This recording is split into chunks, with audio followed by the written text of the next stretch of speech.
Shaheen Shorthand System.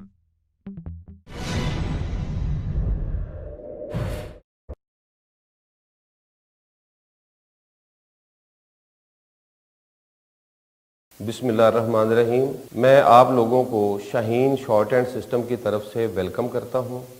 Mukhtar Zoya मेरा नाम है। मैं डायरेक्टर जनरल हूं शाहीन शॉर्ट हैंड सिस्टम का।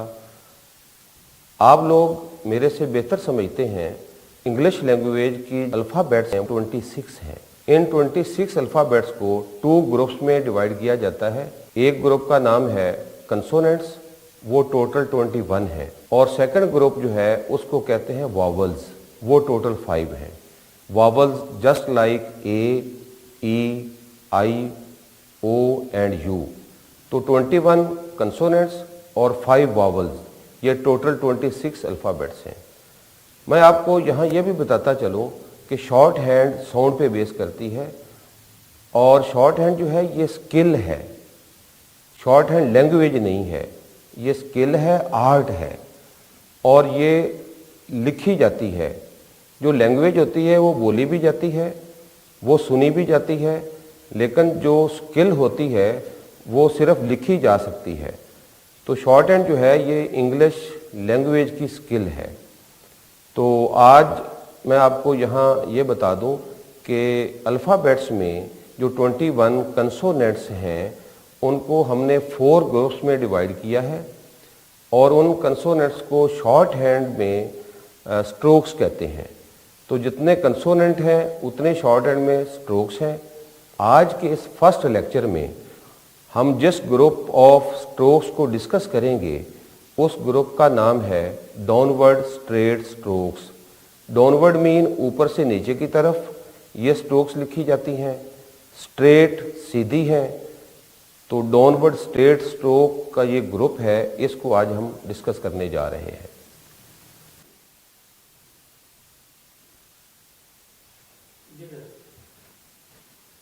Lecture number 1, purpose of short hand skill, कि शॉर्ट हैंड की हमें ज़रूरत क्यों पड़ती है।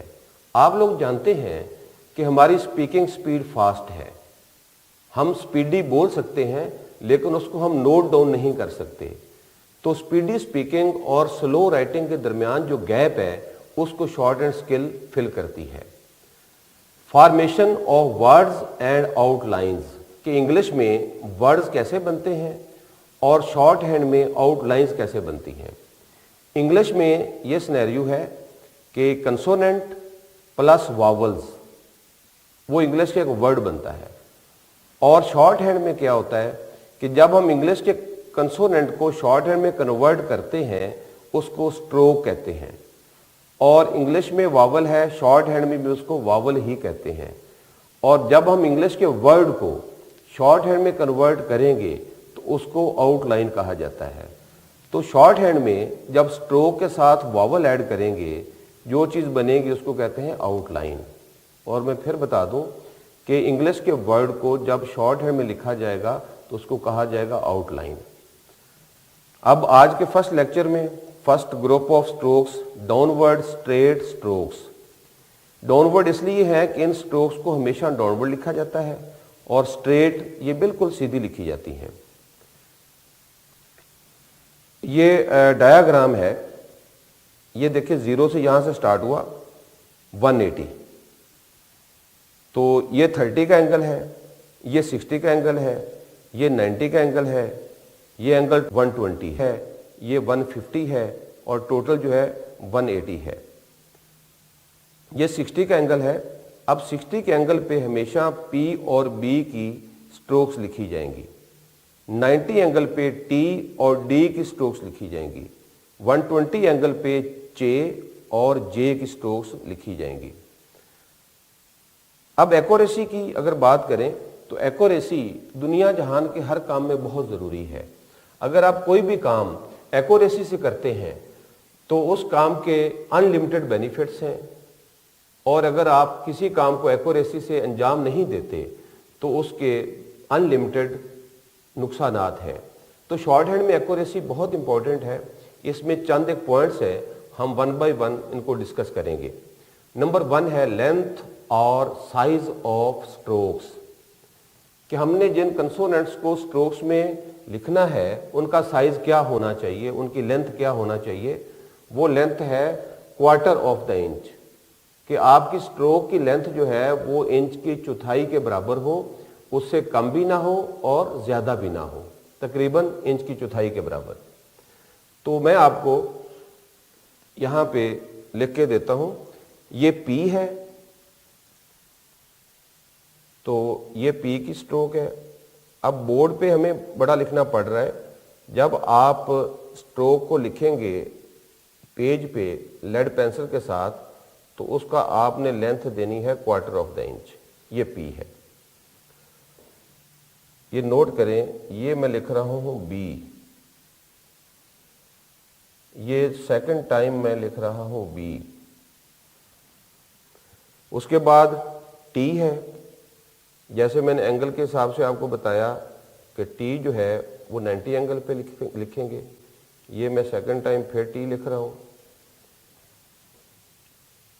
ये D की स्ट्रोक है, ये डार्क है, ये भी D की स्ट्रोक है। C के साथ जब H ऐड होता है तो उसकी साउंड आती है चे की तरह, जैसे चॉकलेट में और चेयर में C और H चे की साउंड देते हैं। तो ये 120 पे मैंने चे लिखा, लाइट है, और जो J है ये भी 120 पे है, इसको हमने डार्क कर दिया।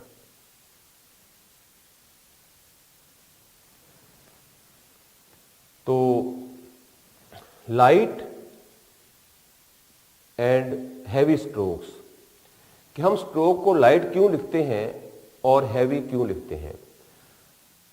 जब आप किसी कंसोनेंट को बोलते हैं और अगर उसकी साउंड लाइट हो, कि आपकी लिप से साउंड निकल रही हो, तो उस साउंड को लाइट लिखा जाता है। और अगर किसी कंसोनेंट की साउंड अगर हैवी है, कि उसकी जो साउंड है वो आपके गले के अंदर से निकल रही है, उस वजह से वो हैवी साउंड हो जाती है, तो उसको फिर डार्क लिखते हैं, क्योंकि शॉर्ट हैंड जो है ये साउंड पे बेस करती है। आप देखें, नोट करें, पी की साउंड लाइट है, उसको लाइट लिखा गया, और इसके मुकाबले में बी की साउंड हैवी है, उस वजह से उसको डार्क लिख दिया गया। दोनों का लेंथ सेम है, एंगल भी सेम है, सिर्फ लाइट और डार्क का फर्क है वो साउंड की बेस पे है। इसी तरह टी और डी, इन दोनों का 90 एंगल है, जैसे मैंने डायग्राम में आपको दिखाया कि टी और डी को हम 90 एंगल पे लिखेंगे। तो टी की स्ट्रोक भी 90 एंगल पे है, डी की स्ट्रोक भी 90 एंगल पे है, फर्क सिर्फ लाइट और डार्क का है, इनकी लेंथ भी वही क्वार्टर ऑफ द इंच है। जब आप टी बोलते हैं ना, टी, तो आपकी लिप से साउंड निकलती है, लाइट साउंड है, इसलिए इसको लाइट लिखा गया है। और जब हम बोलते हैं डी, तो डी जब बोलते हैं तो गले से साउंड आती है, गले से निकल के, तो इसलिए उसको डार्क कर दिया गया है। इसी तरह चे, जे की साउंड लाइट है, उसको लिखा भी लाइट गया है, और जे की साउंड हैवी साउंड है, इसलिए जे की स्ट्रोक लिखते हुए उसको हैवी या डार्क कर दिया गया है। अब हम बात करते हैं एंगल्स की। आपने डायग्राम में नोट किया कि P और B का एंगल 60 है, T और D का एंगल 90 है, और J और J का एंगल 120 है। तो आपने हमेशा इन कंसोनेंट की स्ट्रोक्स को इन्हीं एंगल्स पे लिखना है। मिसाल के तौर पे जैसे आप देख रहे हैं कि P का एंगल 60 है और B का, मैं आपसे कहता हूँ P लिखो और उसका एंगल है 60। अगर आप P को लिखते हुए एंगल 120 दे जाओगे तो वो तो चे हो जाएगा। और अगर मैं कहता हूँ B लिखो और B का एंगल 60 है, अगर आप B लिखते हुए उसका एंगल 90 दे जाओगे तो वो हो जाएगा D। इसलिए आपने हर स्ट्रोक के एंगल्स का ख्याल रखना है। नंबर 4 है प्रैक्टिसिंग ऑफ स्ट्रोक्स या आउटलाइन विद लाउडली स्पीकिंग। जब आप किसी वर्ड की आउटलाइन या आप किसी स्ट्रोक की, किसी कंसोनेंट की स्ट्रोक लिखेंगे, प्रैक्टिस करेंगे, तो आपने रेलेवेंट कंसोनेंट या वर्ड को लाउडली बोलना है। कि आपने बी की स्ट्रोक लिखनी है तो आपने इसको बोलना है बी, बी, बी। जब आप बोल के किसी स्ट्रोक या आउटलाइन की प्रैक्टिस करेंगे तो थोड़ी प्रैक्टिस से आपको वो स्ट्रोक या आउटलाइन याद हो जाएगी और कभी भी नहीं भूलेगी। आपको उसका एंगल भी याद हो जाएगा और आपको उसका लाइट या डार्क लिखना भी याद हो जाएगा। और मैं आपको यहाँ ये बताता चलूँ कि शॉर्ट हैंड में प्रैक्टिस करते हुए लाउडली बोलना बहुत ज़रूरी है। अगर आप लाउडली नहीं बोलेंगे तो आपको जितनी मर्जी आप प्रैक्टिस कर लेंगे, आपको वो स्ट्रोक्स और आउटलाइंस याद नहीं होगी। तो जो लाइट और डार्क का और हैवी का इशू है वो भी लाउडली बोलने से ये इशू रिजॉल्व हो जाएगा, और एंगल्स का इशू भी आपका लाउडली बोल के प्रैक्टिस करने से रिजॉल्व हो जाएगा। आपको सोचना नहीं पड़ेगा कि स्ट्रोक को एंगल कौन सा है, ये स्ट्रोक का कौन सी स्ट्रोक लाइट या डार्क है। एक्यूरेसी के पॉइंट नंबर 2 और 3 इन दोनों का सोल्यूशन वो पॉइंट नंबर 4 में है, प्रैक्टिसिंग ऑफ स्ट्रोक्स और आउटलाइंस विद लाउडली स्पीकिंग। अब 5 नंबर है writing gap between strokes and outlines. कि जब आपने प्रैक्टिस करनी है या जब आपने स्ट्रोक्स को या आउटलाइन को लिखना है तो आपने बीच में कितना गैप देना है। वो गैप है क्वार्टर ऑफ द इंच।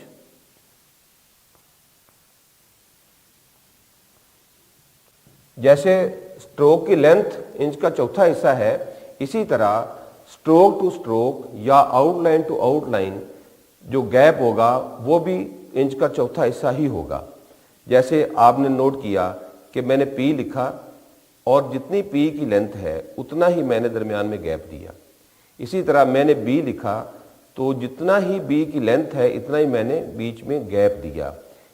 ये गैप इतना ही आपने देना है, आपने बीच वाले गैप को बढ़ाना भी नहीं है और कम भी नहीं करना। उसके बाद लास्ट जो पॉइंट है एक्यूरेसी का वो है डोंट थ्रो द स्ट्रोक्स या आउटलाइंस।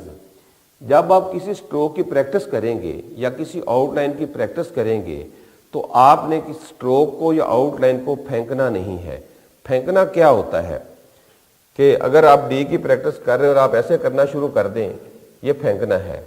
आपने फेंकना नहीं है, बल्कि आपने क्या करना है, आपने स्ट्रोक को स्टार्ट करके और एंड तक बिल्कुल आपने बड़े आराम से आपने आना है।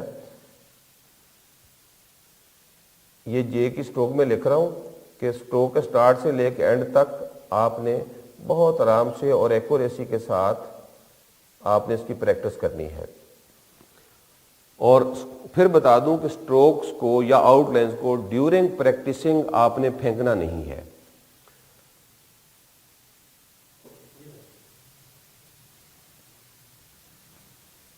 तो ये शाहीन शॉर्ट हैंड का लेक्चर नंबर 1 था जिसको मैंने आपके सामने डिस्कस किया है।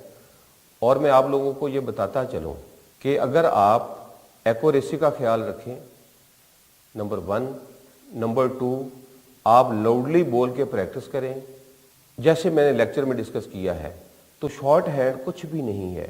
शॉर्ट हैंड दुनिया का आसान तरीन स्किल है, लेकिन उसके लिए एक्यूरेसी ज़रूरी है, नंबर 2 लाउडली स्पीकिंग ज़रूरी है, और नंबर 3 इसमें पंक्चुअलिटी ज़रूरी है। हर काम में रेगुलरिटी एंड पंक्चुअलिटी मस्ट है। इसी तरह शॉर्ट हैंड में भी ज़रूरी है। अगर आप डेली बेसिस पे लेक्चर लेते हैं और उसकी एक्यूरेसी के साथ और लाउडली बोल के आप प्रैक्टिस करते हैं तो शॉर्ट हैंड आपके लिए बाएं हाथ का खेल है। शॉर्ट हैंड आपके लिए आसान तरीन स्किल है। आपको शॉर्ट हैंड पे ग्रिप भी हो जाएगी और आपकी स्पीड भी बन जाएगी। और जब ये हो जाएगा तो उसके बाद short hand based government jobs का टेस्ट क्वालिफाई करना या प्राइवेट जॉब्स का टेस्ट क्वालिफाई करना बहुत ही आसान काम है। तो आप एक्यूरेसी के साथ और लाउडली बोल के इसकी प्रैक्टिस करें। इंशाल्लाह शॉर्ट हैंड में आप बहुत जल्द एक्सपर्ट हो जाएंगे। I wish you good luck.